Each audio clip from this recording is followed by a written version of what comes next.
السلام علیکم. یہ عائشہ نے تو لمبی چوڑی انٹروڈکشن کرا دی ہے.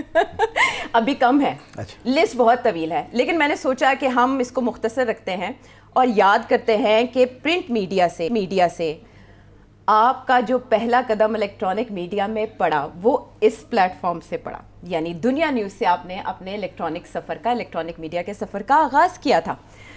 تو واپس آنا آپ کو کیسا لگا؟ یار واپس آنا تو اب بہت اچھا لگا, مگر ایک دلچسپ کہانی ہے اس موقع کی کہ جب مجھے دنیا نے یاد کیا تو وہاں یہاں یوسف بیگ مرزا صاحب ہوتے تھے ایز ایم ڈی. اچھا. تو انہوں نے مجھے کہا آئیے آپ یہاں ایک پروگرام شروع کریں. تو میں نے ان سے کہا اچھا میں نے تو کبھی کیا نہیں ہے, اور عام طور پہ تو میں انگریزی صحافت کرتا ہوں, اردو کی صحافت میں نے نہیں کی. تو انہوں نے کہا نہیں کوئی گل نہیں, میں نے سنا ہے آپ کو ایک دو جگہ پہ, تو آپ آ جائیں. صرف یہ ہے کہ وہ دو باتیں ہیں یہاں. میں نے کہا وہ کیا؟ کہنے لگے کہ وہ ایک تو 11 بجے ہوگا. اچھا. میں نے کہا 11 بجے ساری دنیا سو جاتی ہے, آپ مجھے 11 بجے شروع کریں گے؟ اچھا. کہ تو اس کا فائدہ کیا؟ تو مسکرانے لگے, کہتے ہیں کہ وہ دیکھیے نا آپ کی جو سوچ ہے نا وہ عام سوچ نہیں ہے, کم ہی لوگ ہوں گے اس کو سننے والے.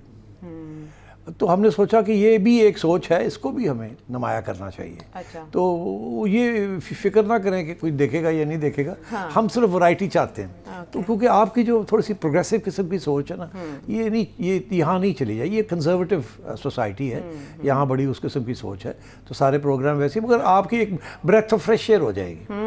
تو مجھے انہوں نے 11 بجے, میں نے کہا ٹھیک ہے میرا کیا جاتا ہے, اب ٹھیک ہے 4 پیسے بن جائیں گے.